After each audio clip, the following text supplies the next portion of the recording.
Hello students, welcome to another video lecture of biology class. So in this video we will discuss about the second part of enzymes, that is the types of enzyme. এনজাইমের যে ভাগ রয়েছে, বিভিন্ন ধরনের ভাগ রয়েছে, সেগুলো সম্পর্কে আমরা ডিসকাস করব। কিন্তু টাইপস অফ এনজাইম ডিসকাস করার আগে আমরা আগের লেকচারে টার্ন ওভার নাম্বার সম্পর্কে বলছিলাম, একটু বলেছিলাম। সো টার্ন ওভার নাম্বার সম্পর্কে আমরা আর একটু জাস্ট ডিসকাস করে তারপর টাইপস অফ এনজাইমটা ডিসকাস করব। সো টার্ন ওভার নাম্বার বলতে আমরা বলেছিলাম যে অ্যাকচুয়ালি প্রতি একক সময়ে কোনো উৎসেচক দ্বারা যত সংখ্যক সাবস্ট্রেট প্রোডাক্টে রূপান্তরিত হবে তাকে ওই উৎসেচকের টার্ন ওভার নাম্বার বলবো। একটা এক্সাম্পল দিয়েছিলাম, যেমন এখানে কার্বন ডাইঅক্সাইড আর H2O যুক্ত হচ্ছে যে রিয়াকশনে, এবং এইটাকে যদি ক্যাটালাইজ করে যে এনজাইমটা, সেটা হচ্ছে কার্বনিক অ্যানহাইড্রেজ, তাহলে যে প্রোডাক্টটা তৈরি হবে সেটা হচ্ছে carbonic acid H2CO3 carbonic acid তৈরি হবে। এবং এটা যখন আনক্যাটালাইজড কন্ডিশনে তৈরি হচ্ছে, অর্থাৎ যখন কোনো উৎসেচক থাকছে না, তখন প্রতি ঘন্টায় 200 মলিকিউল কার্বনিক অ্যাসিড উৎপন্ন হচ্ছে। কিন্তু উৎসেচকের উপস্থিতিতে, অর্থাৎ in presence of carbonic anhydrous, এই সেম প্রোডাক্ট তৈরি হচ্ছে প্রতি সেকেন্ডে, আচ্ছা এটা 6 লাখ হবে, প্রতি সেকেন্ডে 6 লাখ মলিকিউল তৈরি হবে। সো একটা হিউজ ডিফারেন্স, অর্থাৎ 200 molecule per hour and 6 lakh per second, এটা একটা হিউজ ডিফারেন্স। সো এনজাইমের ফাংশনটাই হচ্ছে সেটা যে স্পিড বাড়িয়ে দেবে, অর্থাৎ যে রিয়াকশনের স্পিডটা বাড়িয়ে দেবে। এনজাইমের অনুপস্থিতিতেও রিয়াকশন চলবে, কিন্তু সেটা অনেক সময় লেগে যায় এবং অনেক শক্তি লাগে সেইখানে। আর এনজাইমের কাজ হচ্ছে এনজাইম উপস্থিত থেকে জাস্ট ওই রিয়াকশনের স্পিডটা বাড়াচ্ছে। কিভাবে না, রিয়াকশন শুরু করার জন্য যে এনার্জি দরকার সেই এনার্জির পরিমাণটাকে কমিয়ে দেয়, এবং এই এনার্জির পরিমাণটাকে কমাচ্ছে বিভিন্ন ধরনের মেথডে হতে পারে, বিভিন্ন কখনো সাবস্ট্রেটের স্ট্রাকচার চেঞ্জ করে দিচ্ছে, বা অন্য কোনো অল্টারনেটিভ মেথডে এই জাস্ট অ্যাক্টিভেশন এনার্জিটাকে লোয়ার করছে। আচ্ছা, সো এখানে টার্ন ওভার নাম্বারের ক্ষেত্রে তাহলে যেই এনজাইমের ক্ষেত্রে টার্ন ওভার নাম্বার যত বেশি হবে, সেই এনজাইম কিন্তু তত বেশি এফিসিয়েন্ট হবে। সো একটা পার ইউনিট টাইম, অর্থাৎ একটা 1 মিনিট হতে পারে, বা 1 সেকেন্ড হতে পারে, বা 1 আওয়ার হতে পারে, এই পার মিনিট ইউনিট টাইমে যত বেশি প্রোডাক্ট তৈরি হবে, তার মানে সেই এনজাইম তত বেশি এফিসিয়েন্ট, বা সেই এনজাইমের বিক্রিয়ার হার তত বেশি। যেমন কার্বনিক অ্যানহাইড্রেজের কথা আমরা বলছিলাম। সো কার্বনিক অ্যানহাইড্রেজের ক্ষেত্রে যদি আমরা টার্ন ওভার নাম্বার দেখি, তাহলে এর টার্ন ওভার নাম্বার হচ্ছে 36 মিলিয়ন মলিকিউল পার মিনিট, অর্থাৎ 1 মিনিটে 36 মিলিয়ন মলিকিউল এটা প্রোডাক্ট উৎপন্ন করতে পারবে একটা কার্বনিক অ্যানহাইড্রেজ। অ্যান্ড সেই জন্য carbonic anhydrase it is the fastest enzyme বলা হয়, অর্থাৎ সব থেকে ফাস্টেস্ট এনজাইম, এবং এর টার্ন ওভার নাম্বার সব থেকে বেশি, fastest enzyme. So turn over number simply মনে রাখতে হবে যে এক এনজাইম বা এক উৎসেচক অণু দ্বারা একটা ইউনিট পার ইউনিট টাইম, বা একটা একক সময়ে, প্রতি একক সময়ে যত সংখ্যক প্রোডাক্ট তৈরি হচ্ছে, সাবস্ট্রেট যত সংখ্যক সাবস্ট্রেট প্রোডাক্টে রূপান্তরিত হচ্ছে, সেটাই হচ্ছে তার turn over number. And carbonic অ্যানহাইড্রেজের টার্ন ওভার নাম্বারটা আমাদেরকে মনে রাখতে হবে, that's because it is the fastest enzyme. And আরও একটা কথা যেটা আমরা বলছিলাম, যে the more turn over number the higher but the more efficient enzyme is, অর্থাৎ যেই এনজাইমের টার্ন ওভার নাম্বার যত বেশি হবে, সেই এনজাইম তত বেশি এফিসিয়েন্ট হবে, বা সেই এনজাইম তত বেশি কার্যকরী হবে। নেক্সট আমরা এবার টাইপস অফ এনজাইমে আসি। তো টাইপস অফ এনজাইম অর্থাৎ এনজাইমের যে ভাগ, এটা বিভিন্ন বেসিসে, বিভিন্ন ক্যারেক্টারিস্টিক্সের উপর ভিত্তি করে এনজাইমের ভাগ করা হয়েছে। তো প্রথম যে ভাগটা আমরা করব সেটা হচ্ছে enzymes are categorised into 2 types on the basis of site of enzyme action, অর্থাৎ এনজাইম কোথায় কাজ করছে, এনজাইমের ক্রিয়াস্থল কোথায়, তার উপর ভিত্তি করে এনজাইমকে দুভাগে ভাগ করা হচ্ছে। সো কী দুভাগে ভাগ করছি, একটা হচ্ছে ইন্ট্রাসেলুলার, বা এটাকে এন্ডো এনজাইমও বলা হয়, আর একটা হচ্ছে এক্সট্রা সেলুলার বা এক্সো এনজাইম, অর্থাৎ অন্তঃকোষীয় উৎসেচক এবং বহিঃকোষীয় উৎসেচক। এন্ডো কথাটার মানে সবসময় আমাদেরকে মনে রাখতে হবে ইনসাইড, আর এক্সো কথাটার মানে সবসময় হচ্ছে আউটসাইড। তার মানে দ্য মানে যে টার্মটা দেয়া হয়েছে ইন্ট্রাসেলুলার বা এক্সট্রাসেলুলার বা এন্ডো এনজাইম বা exo enzyme, it is self explanatory. মানে এই নামটার মধ্যেই অ্যাকচুয়ালি আমরা এর ডেফিনেশনটা পাচ্ছি। এন্ডো মানে ইনসাইড, সো ইন্ট্রা মানে ইনসাইড অ্যাকচুয়ালি। সো ইন্ট্রাসেলুলার বা এন্ডো এনজাইম মানে হচ্ছে enzymes work inside the cell. যে সমস্ত উৎসেচকগুলো কোষের ভিতরে কাজ করবে সেই সমস্ত উৎসেচকগুলোকে বলবো আমরা ইন্টারসেলুলার এনজাইম বা এন্ডো এনজাইম। এদের এক্সাম্পল কি কি রয়েছে, যেমন রেসপিরেটরি এনজাইম। রেসপিরেশন হতে গেলে আমরা প্রথম যে দুটো পার্ট রেসপিরেশন, অ্যারোবিক রেসপিরেশনের জানি গ্লাইকোলাইসিস অ্যান্ড হচ্ছে ক্রেবস সাইকেল। সো গ্লাইকোলাইসিস কোথায় ঘটে? প্রতিটা সজীব কোষের সাইটোপ্লাজমের মধ্যে ঘটে। আর ক্রেবস সাইকেল কোথায় ঘটে? প্রতিটা সজীব কোষের মাইটোকন্ড্রিয়ার মধ্যে, মাইটোকন্ড্রিয়ার যে ম্যাট্রিক্স আছে সেই ম্যাট্রিক্সের মধ্যে ঘটছে। সো কোষের সাইটোপ্লাজম মানে সেটা কোষের অভ্যন্তর, এবং মাইটোকন্ড্রিয়া মানে কোষের সাইটোপ্লাজমের মধ্যে যে সেল অর্গানেলস রয়েছে মাইটোকন্ড্রিয়া, সেই মাইটোকন্ড্রিয়ার আবার ভিতরে। তার মানে টোটালটাই ঘটছে রেসপিরেশনের টোটাল যে রিয়াকশনগুলো সেগুলো টোটালটাই ঘটছে কোথায়? কোষের ভিতরে। তাহলে এখানে যে রেসপিরেটরি এনজাইমসগুলো সেইগুলো হয়ে যাবে ইন্ট্রাসেলুলার বা এন্ডো এনজাইমের এক্সাম্পল। এক্সট্রা সেলুলার বা এক্সো এনজাইম কাকে বলবো? এক্সো মিনস আউটসাইড, তার মানে যে সমস্ত এনজাইমগুলো কোষের বাইরে কাজ করবে তাদেরকে বলবো extracellular enzyme. So enzymes work outside the cells are called extracellular or exo enzyme. কোষের বাইরে, অর্থাৎ এরা কোষের ভিতরে কাজ করবে না, কোষের বাইরে কাজ করবে। সমস্ত যে ডাইজেস্টিভ এনজাইম আছে, অর্থাৎ যে পাচনকারী যে উৎসেচকগুলো রয়েছে তারা কিন্তু এই এক্সো এনজাইমের আন্ডারে পড়ছে, এক্সো এনজাইম ক্যাটাগরিতে পড়ছে।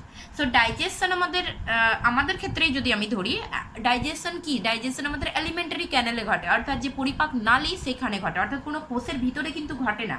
সো সেই জন্য ডাইজেস্টিভ এনজাইম কিন্তু এক্সট্রা সেলুলার। যেমন যদি আমরা স্টার্চ ডাইজেস্ট হয়, স্টার্চ ডাইজেস্ট হচ্ছে যদি অ্যামাইলেজ দ্বারা যখন স্যালিভারি অ্যামাইলেজ দ্বারা যখন স্টার্চ ডাইজেস্ট হচ্ছে, সেটা কোথায় ঘটে? আমাদের বাকাল ক্যাভিটিতে, মানে মুখগহ্বরে। সো এটা কোনো কোষের ভিতরে কিন্তু ঘটছে না, সো এটা বাকাল ক্যাভিটিতে ঘটছে, মুখগহ্বরে, কোষের বাইরে ঘটছে। দ্যাটস ওয়াই ডাইজেস্টিভ এনজাইম যেগুলো রয়েছে, এবার ডাইজেস্টিভ এনজাইমের এক্সাম্পল যদি আমরা বলি তাহলে সেটা অ্যামাইলেজ, সুক্রেজ, ফ্রুক্টেজ, তারপর লাইপেজ আছে, পেপসিন, ট্রিপসিন, সো যা আছে এইগুলো সব ডাইজেস্টিভ এনজাইম, এবং সমস্ত ডাইজেস্টিভ এনজাইমগুলোই কিন্তু এক্সট্রা সেলুলার এনজাইম রূপে কাজ করে থাকে। নেক্সট আমরা আসি যে এনজাইমসকে আবার দুভাগে ভাগ করছি, কিন্তু এইখানে যে বেসিসটা হবে সেটা হবে রাসায়নিক প্রকৃতির উপর ডিপেন্ড করে, অর্থাৎ enzymes are classified are further categorised into two types on the basis of chemical nature. So chemical nature বা রাসায়নিক প্রকৃতির উপর ডিপেন্ড করে এনজাইমকে আবার দুভাগে ভাগ করা হচ্ছে। সো কেমিক্যাল নেচার তো আমরা বলেইছিলাম যে মোস্ট অফ দি এনজাইমস হচ্ছে প্রোটিনেসিয়াস ইন নেচার, অর্থাৎ প্রোটিন জাতীয় হয়। কিছু কিছু এনজাইম আছে যারা আরএনএ মলিকিউল। সো অ্যাকচুয়ালি যারা প্রোটিনেসিয়াস মলিকিউল বা প্রোটিনেসিয়াস এনজাইম তাদেরকেই আমরা ভাগ করছি দুটো ভাগে, একটা হচ্ছে সিম্পল এনজাইম বা সরল উৎসেচক, আর একটা হচ্ছে কনজুগেটেড এনজাইম বা কমপ্লেক্স এনজাইমও বলা হয়, কনজুগেটেড বা কমপ্লেক্স এনজাইম বা যৌগিক বা জটিল উৎসেচক। সো সিম্পল এনজাইম বা সরল উৎসেচক কাকে বলবো? Enzymes made up of only amino acids are called simple enzymes. অর্থাৎ যে সমস্ত উৎসেচকগুলো শুধুমাত্র অ্যামাইনো অ্যাসিড দিয়ে গঠিত, তার মানে সেখানে শুধু প্রোটিন পার্ট থাকবে, প্রোটিন পার্ট ছাড়া আর অ্যাডিশনাল কোনো পার্ট থাকবে না, অতিরিক্ত কোনো অংশ থাকবে না, সেই সমস্ত উৎসেচকগুলোকে বলবো আমরা সরল উৎসেচক। আমরা যখন প্রোটিনের ক্লাসিফিকেশন পড়েছিলাম তখন এইরকমই একটা পড়েছিলাম সিম্পল প্রোটিন, যেখানে বলেছিলাম শুধুমাত্র সেখানে অ্যামাইনো অ্যাসিড থাকে, মানে শুধু প্রোটিন পার্ট থাকে আর কোনো পার্ট থাকছে না। So enzymes made up of only amino acids are called simple enzyme. So যে সমস্ত উৎসেচকগুলোতে শুধু অ্যামাইনো অ্যাসিড থাকবে, মানে শুধু প্রোটিন পার্ট থাকছে, অন্য কোনো প্রোটিন পার্ট ছাড়া অন্য কোনো অংশ থাকছে না, সেগুলোকে বলছি আমরা সরল উৎসেচক। এটারও একটা এক্সাম্পল হচ্ছে pepsin. And conjugated or complex enzyme বলতে যেটাকে বলা হচ্ছে সেটা হচ্ছে enzymes made up of non protein part in addition to protein part is called conjugated protein. অর্থাৎ যে সমস্ত উৎসেচকগুলো, উৎসেচক তো প্রোটিন ধর্মী, প্রোটিন পার্ট তো সেখানে প্রেজেন্ট থাকছেই, প্রোটিন পার্টের সঙ্গে সেখানে আরও একটা অ্যাডিশনাল বা অতিরিক্ত অংশ থাকছে যেটা নন প্রোটিন পার্ট, অর্থাৎ অপ্রোটিন অংশ যুক্ত থাকছে, তখন সেগুলোকে বলবো আমরা কনজুগেটেড এনজাইম বা কমপ্লেক্স এনজাইম। তার মানে কমপ্লেক্স এনজাইমের ক্ষেত্রে আমরা দুটো পার্ট দেখতে পাবো, একটা হচ্ছে প্রোটিন পার্ট আর একটা হচ্ছে non protein part.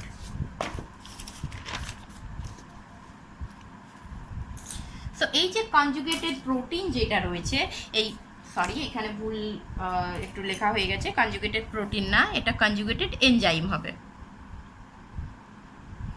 Complex enzyme. So conjugated enzyme বা কমপ্লেক্স এনজাইম যেটা রয়েছে, সেই কমপ্লেক্স এনজাইমের তাহলে দুটো অংশ আমরা দেখতে পাই, একটা হচ্ছে প্রোটিন পার্ট আর একটা হচ্ছে নন প্রোটিন পার্ট। যেটা প্রোটিন পার্ট, সেই প্রোটিন পার্টটাকে বলা হচ্ছে apo enzyme. So protein part of the enzyme is called apo enzyme, অর্থাৎ যেটা কনজুগেটেড এনজাইম, সেই কনজুগেটেড এনজাইমের যে প্রোটিন অংশটা থাকবে সেটাকে বলবো অ্যাপো এনজাইম, এবং যেটা নন প্রোটিন অংশ থাকবে সেটাকে বলা হচ্ছে কোফ্যাক্টর। তার মানে একটা কনজুগেটেড এনজাইম একটা অ্যাপো এনজাইম এবং একটা কোফ্যাক্টর নিয়ে গঠিত হবে। যে অ্যাপো এনজাইমটা আছে, এই apo enzyme it determine structure and specificity of the enzyme, অর্থাৎ উৎসেচকের যে গঠনটা এবং যে স্পেসিফিসিটি অর্থাৎ সাবস্ট্রেটের সঙ্গে যে যুক্ত হওয়ার যে স্পেসিফিসিটি, সেইটা অ্যাকচুয়ালি নির্ধারণ করে অ্যাপো এনজাইম মানে প্রোটিন পার্টটা। আর কোফ্যাক্টর ডিটারমাইন করে ক্যাটালাইটিক অ্যাক্টিভিটি, মানে যে ফাংশন করছে যেটা, সেই ফাংশনটা অ্যাকচুয়ালি কোফ্যাক্টর দ্বারা নির্ধারিত হয়। তো অ্যাপো এনজাইমের ক্ষেত্রে অপর আর একটা ক্যারেক্টারিস্টিক্স আমরা বলতে পারি, it is biologically inactive. It is biologically inactive. So actually apo enzyme part বা যে প্রোটিন পার্ট যেটা রয়েছে, সেই প্রোটিন পার্টটা কিন্তু বায়োলজিক্যালি ইনঅ্যাক্টিভ। মানে যদি প্রোটিন পার্ট, কনজুগেটেড প্রোটিনে যদি প্রোটিন পার্ট থাকে, তাহলে সেই শুধু প্রোটিন পার্টটা কিন্তু কোনো ফাংশন করতে পারবে না। অর্থাৎ এই যে অনুঘটকীয় ধর্ম, অর্থাৎ রিয়াকশনের গতি বাড়িয়ে দেওয়া, রিয়াকশনের স্পিড বাড়িয়ে দেওয়া, এই ফাংশনটা করতে পারবে না। সো এনজাইমের মেন ফাংশনই তো এইটা। সো এই ফাংশনটা যদি না করতে পারে তাহলে তাকে আমি কি বলবো? ইনঅ্যাক্টিভ, নিষ্ক্রিয় অবস্থায় রয়েছে। সো অ্যাপো এনজাইম ততক্ষণ পর্যন্ত নিষ্ক্রিয় থাকবে যতক্ষণ না তার সঙ্গে কোনো একটা নন প্রোটিন যুক্ত হয়। সাপোজ এখানে যদি আমরা এরকম ধরনের একটা স্ট্রাকচার দেখাই, so suppose this one is a apo enzyme. So এটা হচ্ছে প্রোটিন পার্ট, এটা হচ্ছে একটা প্রোটিন পার্ট। সো এই প্রোটিন পার্টটা মিনস হচ্ছে এটা অ্যাপো এনজাইম। প্রোটিন পার্ট বলতে অ্যাপো এনজাইম বলছি। এই অ্যাপো এনজাইমটা ইনঅ্যাক্টিভ অবস্থায় থাকে, যখন সিঙ্গেল অবস্থায় থাকছে তখন ইনঅ্যাক্টিভ অবস্থায় থাকে।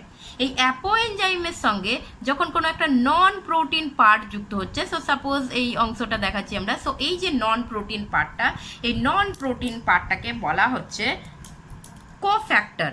সো এই পার্টটা যেটা যুক্ত হলো এইটা হচ্ছে কোফ্যাক্টর। সো কোফ্যাক্টর যুক্ত হলে, অর্থাৎ অ্যাপো এনজাইম প্লাস কোফ্যাক্টর, আমি শুধু সংক্ষেপে লিখছি অ্যাপো প্লাস কোফ্যাক্টর, এই দুটো মিলিতভাবে যেটা তৈরি করছে সেই এনজাইমটাকে বলবো আমরা হলো এনজাইম। মানে কনজুগেটেড এনজাইমেরই অপর একটা নাম বলছি আমি হলো enzyme. So technical more common name, conjugated enzyme নামটা খুব কম ইউজ করা হয়, হলো এনজাইম টার্মটা খুব বেশি পরিমাণে ইউজ করা হয়। সো আমি আবার একবার বলছি, কনজুগেটেড এনজাইম মানে যেখানে একটা প্রোটিন পার্ট থাকবে আর একটা নন প্রোটিন পার্ট থাকবে।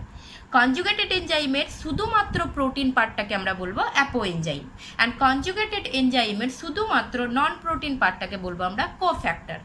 যখন অ্যাপো এনজাইম এবং কোফ্যাক্টর যুক্ত হচ্ছে তখন সেই টোটালটাকে বলছি আমরা হলো এনজাইম, অর্থাৎ এই টোটাল স্ট্রাকচারটা হচ্ছে হলো এনজাইম। অ্যান্ড এই হলো enzyme it is the active, অর্থাৎ ইট ইজ বায়োলজিক্যালি অ্যাক্টিভ, অর্থাৎ হলো এনজাইমের যে ফাংশন, সে ফাংশনটা করতে পারবে। শুধুমাত্র যদি অ্যাপো এনজাইম থাকে, তার মানে যদি এই স্ট্রাকচার থেকে আমি এই রেড কালার মানে কোফ্যাক্টরটাকে বের করে দিলাম, তাহলে কিন্তু অ্যাপো এনজাইম কোনো কাজ করতে পারবে না। সো সেই জন্য অ্যাপো এনজাইমকে আমরা কি বলছি? Biologically inactive. তাহলে অ্যাপো এনজাইমের ফাংশন করার জন্য তাকে হেল্প করছে কে? কোফ্যাক্টর। অ্যান্ড দ্যাটস ওয়াই কোফ্যাক্টরকে আমরা বলতে পারি হেল্পার মলিকিউল। সো অ্যাপো এনজাইমের ফাংশন করার জন্য কোফ্যাক্টর কাজ করছে, সেই জন্য এটাকে কোফ্যাক্টরকে আমরা হেল্পার মলিকিউল বলতে পারি। এবার কোফ্যাক্টর অর্থাৎ যে নন প্রোটিন পার্টটা, সেটা তিন ধরনের হতে পারে। সো কোফ্যাক্টরস আর অফ 3 টাইপস, তিন ধরনের হতে পারে কোফ্যাক্টর। সে কি কি? একটা হচ্ছে প্রস্থেটিক গ্রুপ বলছি একটাকে। সো প্রস্থেটিক গ্রুপস কাকে বলবো না? যদি কোফ্যাক্টরটা অ্যাপো এনজাইমের সঙ্গে খুব দৃঢ়ভাবে যদি যুক্ত থাকে, অর্থাৎ খুব টাইটলি বাউন্ড থাকবে। So it is firmly bound, firmly or tightly. So it is firmly or tightly bound to apoenzyme and cannot be removed or separated without denaturing. অর্থাৎ যদি কোফ্যাক্টরটা অ্যাপোএনজাইমের সঙ্গে যদি দৃঢ়ভাবে যুক্ত থাকে এবং কোনোভাবেই যদি এই অ্যাপোএনজাইম থেকে এই নন প্রোটিন পার্টটাকে পৃথক না করা যায় তাহলে সেটাকে বলবো আমরা প্রস্থেটিক গ্রুপ বলবো সেটাকে আমরা। সো কোফ্যাক্টর যদি দৃঢ়ভাবে যুক্ত থাকে, এটা মনে রাখতে হবে, খুব টাইটলি বাউন্ড থাকবে। এবং এটা কার সঙ্গে টাইটলি বাউন্ড থাকবে? অ্যাপোএনজাইম, মানে প্রোটিন পার্টের সঙ্গে নন প্রোটিন পার্টটা যদি দৃঢ়ভাবে যুক্ত থাকে তাহলে সেটাকে বলছি আমরা প্রস্থেটিক গ্রুপ। প্রস্থেটিক গ্রুপের যে এক্সাম্পলগুলো রয়েছে, অনেক এক্সাম্পল রয়েছে, সেই এক্সাম্পল যেমন heme is prosthetic group of catalase, cytochrome oxidase, এগুলো এনজাইমের নাম। সো ক্যাটালেজ একটা এনজাইম, সাইটোক্রম অক্সিডেজ একটা এনজাইম। তো এদের ক্ষেত্রে যে প্রস্থেটিক গ্রুপটা থাকে সেটা হচ্ছে হিম। হিম হচ্ছে মানে ফেরাস আয়ন অ্যাকচুয়ালি। সো এটা হচ্ছে এদের ক্ষেত্রে প্রস্থেটিক গ্রুপ হিসাবে থাকে। সো আমরা একটা স্ট্রাকচার দেখাচ্ছি এখানে। So this one an enzyme structure and এইটা হচ্ছে সাবস্ট্রেট। আচ্ছা, এইখানে এইগুলো দেখতে পাচ্ছি আমরা, এটা হচ্ছে কি না, এই জায়গাটা হচ্ছে অ্যাক্টিভ সাইট। অ্যান্ড এই রেড কালার দিয়ে যেটা দেখানো হচ্ছে সেটা হচ্ছে প্রস্থেটিক গ্রুপ। অর্থাৎ প্রস্থেটিক গ্রুপটা এনজাইমের সঙ্গে, অ্যাপোএনজাইমের সঙ্গে দৃঢ়ভাবে যুক্ত রয়েছে। অর্থাৎ এমনভাবে যুক্ত রয়েছে যে এটাকে কিন্তু পৃথক করা যাবে না। যতক্ষণ না এনজাইমটা টোটালটা নষ্ট হয়ে যায় বা ভেঙে যায় বা প্রস্থেটিক গ্রুপটা ভেঙে যায় ততক্ষণ না পর্যন্ত এটাকে আমি আলাদা করতে পারবো না। আচ্ছা, যদি এইখানে আমি রেড কালারটা না দিতাম তাহলে যে সাবস্ট্রেটটা আছে সেই সাবস্ট্রেটটা কিন্তু এনজাইমের সঙ্গে যুক্ত হতে পারতো না। অর্থাৎ সাবস্ট্রেটের স্ট্রাকচারটা এমন দিয়েছি যে এই পার্টটা এখানে ফিট হয়ে গেলেও এই পার্টটা কিন্তু ফিট হতে পারতো না। এটা স্কোয়ার আছে, এটা একটু গোলা ওভাল শেপের আছে, সো এটা যুক্ত হতে পারতো না। সো সেই জন্য প্রস্থেটিক গ্রুপ এর মধ্যে অ্যাপোএনজাইমের সঙ্গে যুক্ত হয়ে এই সাবস্ট্রেটকে কী করছে, এর সঙ্গে যুক্ত হতে সাহায্য করছে। এবং সাবস্ট্রেট যুক্ত হলে তবেই তো এনজাইম তার সঙ্গে কাজ করতে পারবে। সেই জন্য এখানে এটা প্রস্থেটিক গ্রুপটা কি, কোফ্যাক্টর, অর্থাৎ এনজাইমকে বা অ্যাপোএনজাইমকে হেল্প করছে ক্যাটালাইটিক অ্যাক্টিভিটি করতে। সো এটা হচ্ছে প্রস্থেটিক গ্রুপ। এবং প্রস্থেটিক গ্রুপ মানে মনে রাখতে হবে আমাদেরকে যে এটা খুব দৃঢ়ভাবে যুক্ত থাকবে, অর্থাৎ এটাকে আমরা পৃথক করতে পারবো না। ইভেন রিয়াকশন হয়ে যাওয়ার পরেও প্রস্থেটিক গ্রুপ কিন্তু পৃথক হবে না। অর্থাৎ বায়োকেমিক্যাল রিয়াকশন হয়ে যাওয়ার পরেও প্রস্থেটিক গ্রুপ কিন্তু এনজাইমের সঙ্গেই যুক্ত অবস্থায় থাকবে। সো এটা গেল প্রস্থেটিক গ্রুপ। নেক্সট কোফ্যাক্টর কি? Coenzyme. So it is the organic compound that loosely bound to the enzyme during biochemical reaction. অর্থাৎ রিয়াকশনের সময় কোনো যদি অর্গ্যানিক কম্পাউন্ড আমরা অনেকবার বলে এসেছি যেগুলো কার্বন বেসড যে কম্পাউন্ডগুলো, সেই রকম কোনো অর্গ্যানিক কম্পাউন্ড যদি রিয়াকশনের সময় এনজাইমের সঙ্গে আলগাভাবে যুক্ত হয় এবং রিয়াকশন হয়ে যাওয়ার পর এটা এনজাইম থেকে পৃথক হয়ে যায়, সেই ধরনের কোফ্যাক্টরগুলোকে বলবো আমরা coenzyme. So it is the organic compound that loosely bound to the enzyme during biochemical reaction. অর্থাৎ যে সমস্ত কোফ্যাক্টরগুলো অ্যাপোএনজাইমের সাথে শিথিলভাবে যুক্ত থাকবে এবং বিক্রিয়া শেষে পৃথক হয়ে যায় তাদের কোএনজাইমস বলা হচ্ছে। পৃথক হয়ে যায় আবার নাও হতে পারে, সো এখানে হচ্ছে জাস্ট আলগাভাবে যুক্ত থাকে এর সঙ্গে। এবং এই যে কোএনজাইমগুলো, এই কোএনজাইমগুলো অবশ্যই মনে রাখতে হবে যে কোএনজাইম কিন্তু অর্গ্যানিক কম্পাউন্ড হবে, অর্থাৎ ওই কার্বন বেসড কোনো কম্পাউন্ড হবে।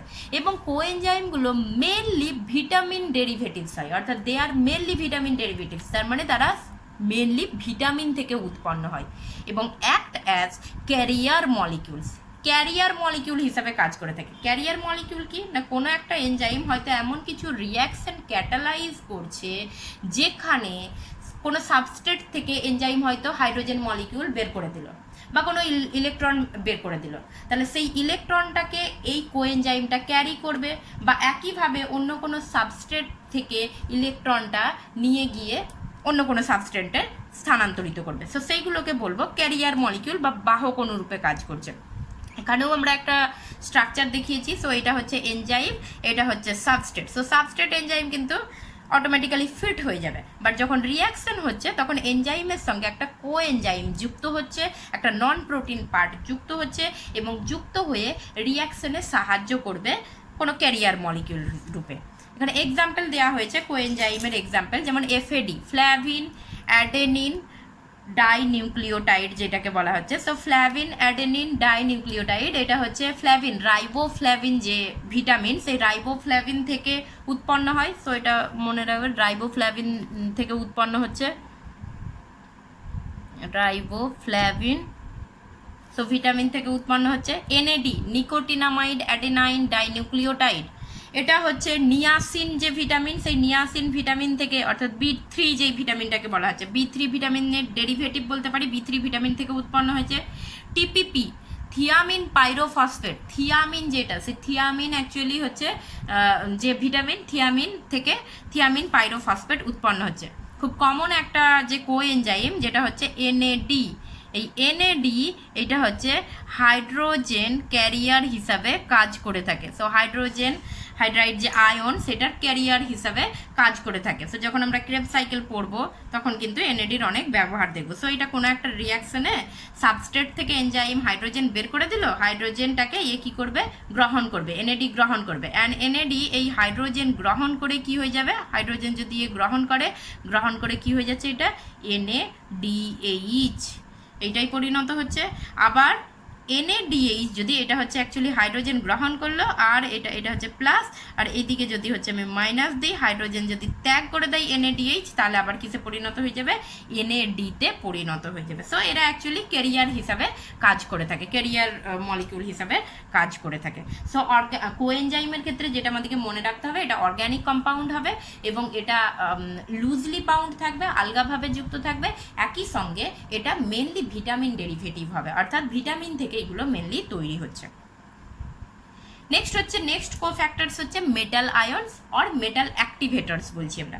So metal ions or metal activators কি না, মেটাল আমরা বুঝতেই পারছি যে it is an inorganic ions, অর্থাৎ যে সমস্ত কোফ্যাক্টর হিসাবে যদি কোনো ইনঅর্গ্যানিক আয়ন কাজ করে যেটা কোএনজাইমের সঙ্গে টেম্পোরারি যুক্ত থাকবে, সেটাকে বলবো আমরা মেটাল অ্যাক্টিভেটরস বা মেটাল আয়ন। অর্থাৎ কোএনজাইম ছিল অর্গ্যানিক কম্পাউন্ডস, কোফ্যাক্টর যেটা অর্গ্যানিক কম্পাউন্ডস, মেটাল আয়নস হচ্ছে ইনঅর্গ্যানিক কম্পাউন্ডস, অর্থাৎ বিভিন্ন ধরনের যে ইনঅর্গ্যানিক আয়নগুলো রয়েছে, সেই ইনঅর্গ্যানিক আয়নগুলো যখন কোএনজাইমের সঙ্গে যুক্ত থাকছে তখন সেটাকে বলছি আমরা মেটাল আয়নস বা মেটাল অ্যাক্টিভেটর। যেমন হেক্সোকাইনেজের সঙ্গে ম্যাগনেসিয়াম 2+, পারঅক্সিডেজের সঙ্গে ফেরাস Fe2+, জিঙ্ক, এছাড়াও আরও অনেকগুলো মেটাল অ্যাক্টিভেটরের জাস্ট এক্সাম্পল দিয়ে রাখছি আমরা, যেমন Zn2+, chloride ion, so etcetera. এইগুলো হচ্ছে সবগুলোই কিন্তু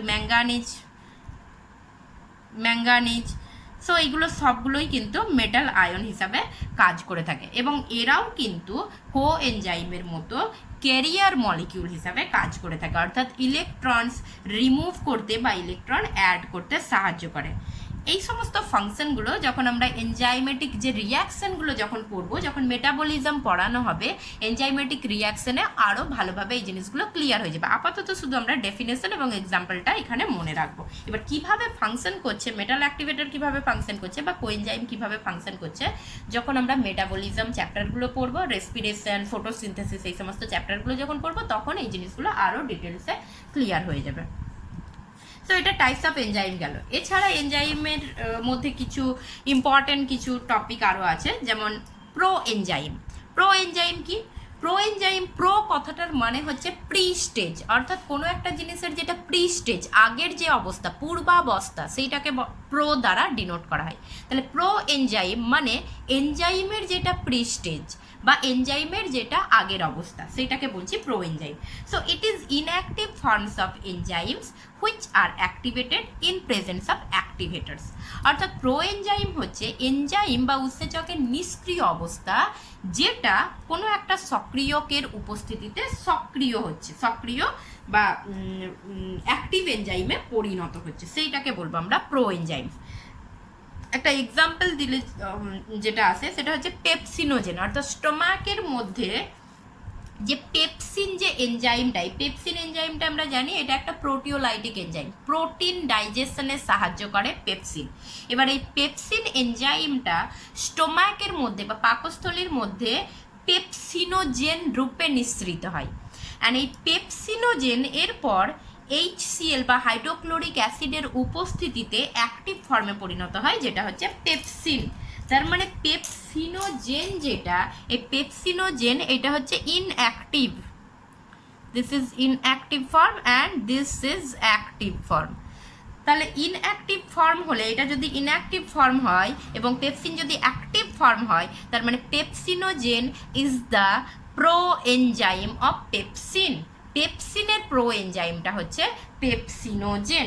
এবং একইভাবে এই যে HCl যেটা রয়েছে, এই HCl এর উপস্থিতিতে পেপসিনোজেন অ্যাক্টিভ হচ্ছে, সেই জন্য HCl-কে বলবো অ্যাক্টিভেটর বা সক্রিয়ক। অর্থাৎ যার উপস্থিতিতে বা যেই পদার্থের উপস্থিতিতে কোনো প্রো এনজাইম তার সক্রিয় অবস্থা প্রাপ্ত হয় বা অ্যাক্টিভ ফর্মে পরিণত হয়, সেইটাকেই বলবো অ্যাক্টিভেটর। সো সক্রিয়ক, এটা হচ্ছে সক্রিয়কের মধ্যে গেল। যে নেক্সট হচ্ছে, এটা গেল তাহলে পেপসিনের ক্ষেত্রে। পেপসিনের ক্ষেত্রে আরও একটা ইম্পর্টেন্ট জিনিস হচ্ছে, নর্মালি যখন পেপসিনোজেন ক্ষরিত হচ্ছে এবং পেপসিনোজেন HCl এর উপস্থিতিতে কি তৈরি করছে, অ্যাক্টিভ ফর্মে পরিণত হচ্ছে, দ্যাট ইজ দ্য পেপসিন।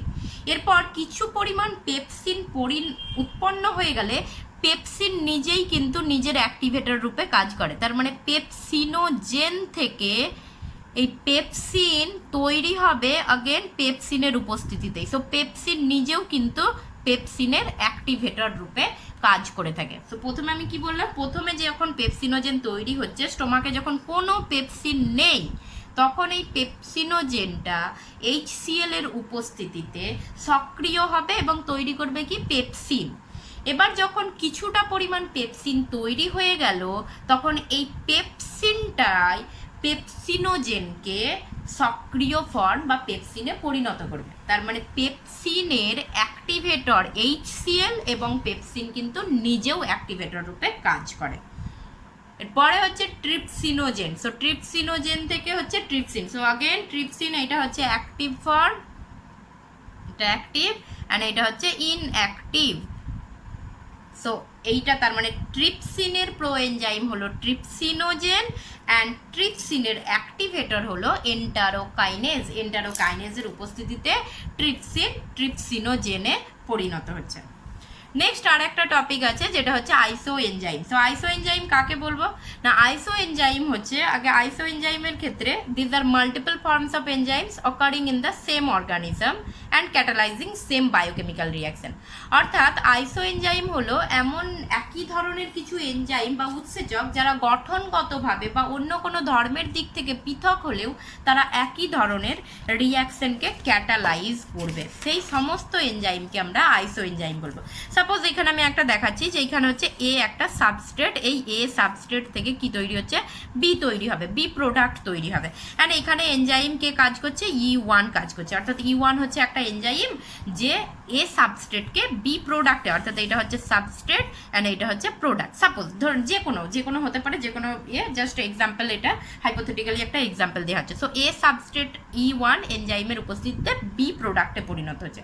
একইভাবে এই এ সাবস্ট্রেট ওই একই অর্গানিজমের মধ্যে অন্য কোনো কোষে E2 এনজাইম দ্বারা বি প্রোডাক্টে পরিণত হচ্ছে, বা সাপোজ E3 দ্বারাও পরিণত হচ্ছে। সো আমি আলাদা করে যদি দেখাই, এখানে হচ্ছে E2 দিয়েও বি এ পরিণত হচ্ছে, এখান থেকে E3 দ্বারাও বি প্রোডাক্টে পরিণত হচ্ছে। অর্থাৎ একই ধরনের রিয়াকশন ক্যাটালাইজ করছে। তখন এই E1, E2 আর E3 এইগুলোকে বলবো আমরা আইসোজাইম বা আইসো এনজাইম। অর্থাৎ এরা হলো আইসোজাইম বা আইসো এনজাইম। অর্থাৎ এরা একই ধরনের রিয়াকশনকে ক্যাটালাইজ করছে, বাট এরা ডিফার হবে কিসে না, এদের অ্যামাইনো অ্যাসিড নাম্বার এবং সিকোয়েন্সে এদের ডিফারেন্স থাকবে। অর্থাৎ এদের অ্যামাইনো অ্যাসিডের সংখ্যা, অর্থাৎ এদের যে গঠনটা, সেই গঠনটা কিন্তু একই হবে না। অর্থাৎ E1, E2, E3 বা E4 এদের গঠন একই হবে না। এরা ডিফারেন্ট অ্যামাইনো অ্যাসিড দিয়ে তৈরি, different number of amino acid দিয়ে তৈরি, কিন্তু একই ধরনের রিয়াকশন এরা ক্যাটালাইজ করছে। সেই রকমই কিছু এনজাইমের নাম হচ্ছে ল্যাকটেট ডিহাইড্রোজিনেজ, LDH। LDH এর 5টা আইসোজাইম থাকে। এই 5টা আইসোজাইমকে LDH1, LDH2, LDH3, LDH4, LDH5 দ্বারা ডিনোট করা হয়। এদের মধ্যে যে LDH1 আর 2 এটা কাজ করে কোথায়, RBC আর কিডনির মধ্যে ফাংশন করে। LDH3 ব্রেনেতে কাজ করে। LDH4 কোথায় কাজ করছে, LDH4 লাংসের মধ্যে কাজ করে থাকে, অ্যান্ড LDH5 মাসেলের মধ্যে কাজ করে থাকে। সো একই ধরনের রিয়াকশন ক্যাটালাইজ করে, ভিন্ন জায়গায় ক্যাটালাইজ করে, স্ট্রাকচারে ডিফারেন্স থাকে। সো সেইগুলোকে বলবো আমরা আইসোজাইম। এরকমই একটা এক্সাম্পল হচ্ছে অ্যালকোহল ডিহাইড্রোজিনেস হ্যাভিং 4 আইসোজাইম। যেমন এলডিএইচের 5টা আইসোজাইম আছে, সেরকম অ্যালকোহল ডিহাইড্রোজিনেসের 4টে আইসোজাইম আছে।